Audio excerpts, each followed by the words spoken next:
Minnesota Senator Tina Smith spent the day speaking with voters in Rochester about the importance of this election.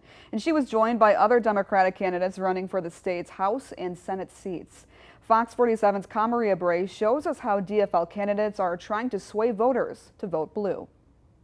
If there's a Tina on your ballot, you should vote for her. Rochester Representative Tina Liebling asking voters to put their trust in her and Minnesota U.S. Senator Tina Smith as we edge closer to Election Day. Part of what we're doing here today in Rochester is reminding people how important it is to have a plan to vote and reminding people that they can vote early in person or early by mail, or they can vote in person on Election Day. Smith, along with local candidates, spoke to a group of about 20 people, telling them to be aware of what each candidate on the ballot will prioritize. Because there are so many important seats. My message to people is that it is in your hands, and we, the people, get to decide what kind of government we have, and that's why it's so important to use your voice and to lift up your voice. Smith wore her rainbow mask on Sunday as the LGBTQ community celebrated National Coming Out Day. She weighed in on the possibility of the Supreme Court reevaluating same-sex marriage. We've seen a huge transition in this country towards acceptance and love, and I want to see that continue, and I want to see it not rolled back by a Supreme Court that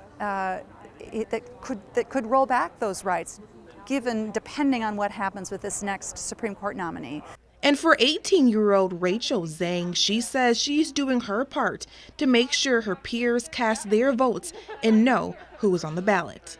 I want to take this message back to the people in my generation that live in Rochester and really emphasize the points that they made on early voting and just making sure that we vote down the ballot because local elections matter just as much as the presidential. So that's why I wanted to come out today.